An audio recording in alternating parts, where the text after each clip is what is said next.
Hey everyone, welcome back to Homestead Corner. I'm Ginny, and today we are going to can up sauerkraut.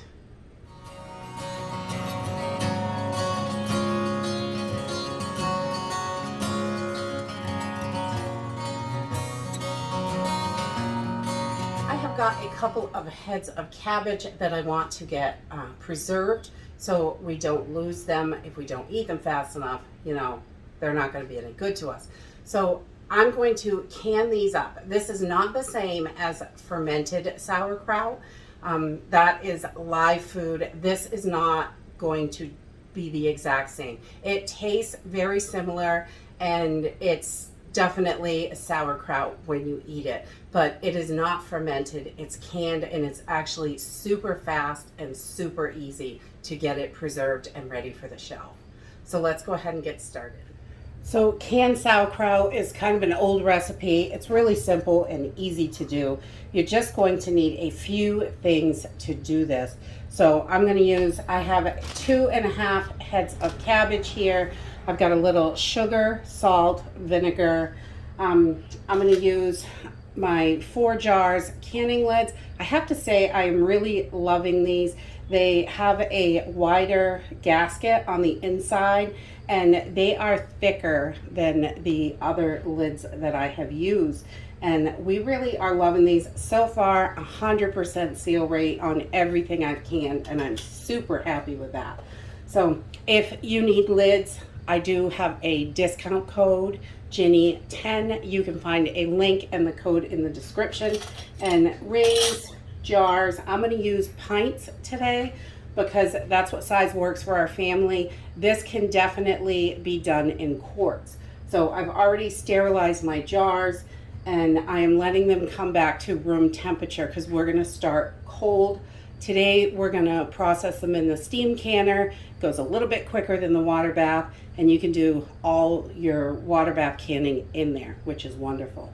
It's same processing times. I love the steam canner. So we're going to get started. We're just going to remove these leaves that are not so lovely, and we'll take these off. Set those on the side. Anything that's really abused, we don't want in there.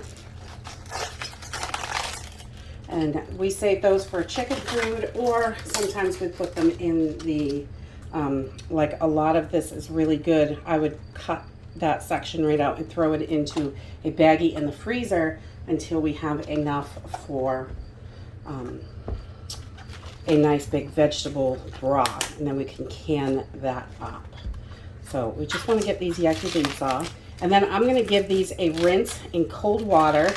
And I don't do anything fancy, just kind of rub the cold water on it. Make sure you get everything off there. I guess you don't have to do that, but that's the way I was taught, so that's the way I do it. So once we have these all washed, I try to get as much of the water off as I can. I'm just going to quarter these little cabbages so we can get them cut. And we all know cabbages are not the easiest to cut through. So I like the shreds a little bit longer in my sauerkraut. And I'm just going to take this hardcore piece out. And we'll put that right into the bowl for the freezer. So I'm going to cut this up. And I go fairly thin on this, depending on how you want your sauerkraut. If you want it really chunky, you can do that. If you want it really thin, you can do that too. So I usually go about, I don't know, maybe 1/4 inch for the sauerkraut. And I'm just going to cut these up and keep going on this. And I just try to break it up a little bit in the bowl so it's not too stuck together. You know how cabbage is, gets a little stuck together. All right.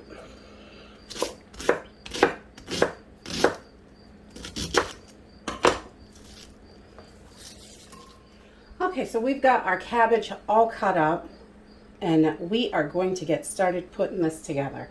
So this is really super simple and easy. I don't even use a funnel for this because, you know, it kind of gets in the way. You have to keep taking it off and moving it. So we're just gonna pack our jars with cabbage. And we're gonna pack this down in nice and tight.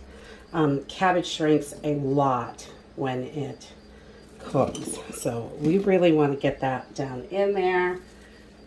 And we're just gonna push this right in the jars. This is probably the simplest canning ever, one of them. And you can use a little spoon to help pack it. Either end of the spoon works. You can see, and you just want to pack it nice and tight. All right, so I just want to leave my headspace here. I go just under this glass ring, and I am going to continue to pack these jars. Just simple and easy. So once you've got your jars packed, and this is just my first 8 jars because this is what will fit in the canner. I'll pack the rest of them while the canner is processing the first batch, because 2.5 heads of cabbage are going to give you 16 to 18 pint-sized jars, and those are medium heads of cabbage. If you got big ones, it's going to be even more. So this gives you quite a lot for your pantry, and but we're going to get these ready to go into the canner while I've got all 8 jars packed. So I'm going to start off with just some regular sugar. I have never used any alternative sweeteners for this, so I'm not 100% sure how they would work out, but you know, you could try. Definitely. So I'm going to use about a 1/2 teaspoon for each jar, and if I was doing quarts, I would do a whole teaspoon. And again, this is probably the simplest project. And I can't find my 1/2 teaspoon, so we're guessing on it here. Which is how I usually cook anyway. And then I'm going to do a 1/2 teaspoon of salt. The recipe I originally used recommended canning salt, but I use pink salt because that's what we eat. So that's it. So, and the same with the vinegar, 1/2 teaspoon for each jar. I love these per jar recipes because it is much easier to figure out what you're doing. When you're canning, you don't have to worry about having certain amounts of product.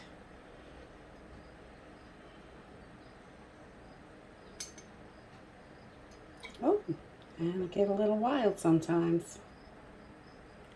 Here we go. So there's that. Once we have all of our ingredients in there, I'm just using some room temperature filtered water. I don't want this to be too hot because you can have it a little bit warm. But I just added hot water to my steam canner. And again, you don't want that boiling like a regular, you know, you don't want it too hot because you got these cold jars. And you know, everything's room temperature here.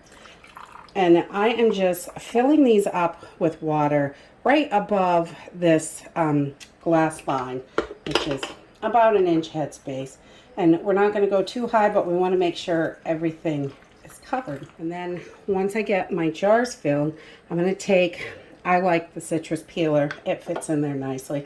I'm going to take this and just kind of push things around, and you can see the air bubbles coming up. And so I go around the edge.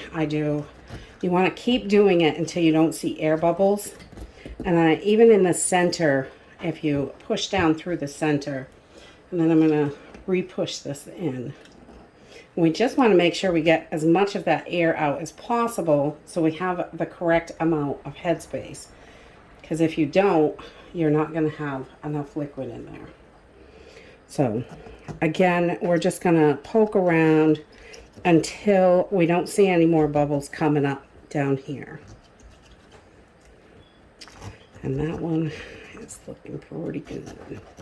Oh, there's the bubbles over there. And I kind of push it in, pull this out a little bit, just to push everything around, make sure those air bubbles are coming out. Once we get that pushed back down, then you can see the headspace has dropped a little tiny bit, and I just want to fill in so the headspace is nice and even. So that one is ready. And we're going to do the same thing to all the jars. We want to get all those air bubbles out. Cabbage is really bad for air bubbles.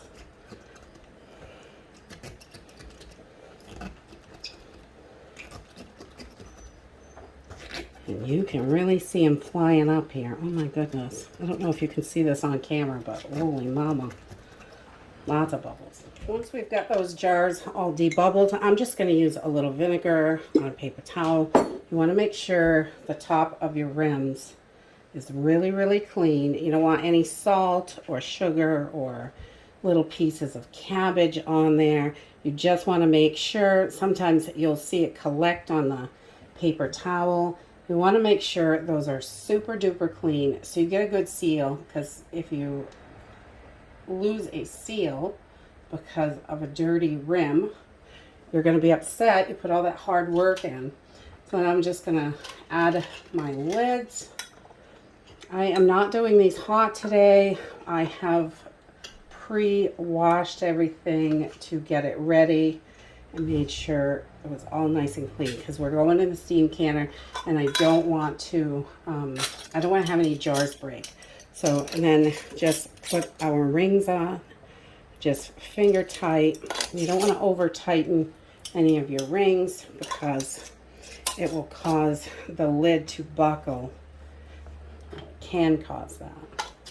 And some of these rings are not the most beautiful rings, but we save our rings forever, even if they're a little yucky on the outside or inside. It really doesn't matter. They are not touching any of the food. So we just use them until they don't work anymore. And we save all our rings. We don't store them with the rings on. So there we go. Now we're ready to pop them in the canner. So I've just got the water up to the plate here in the steam canner. You don't need as much water, and it does the same exact thing as a water bath canner.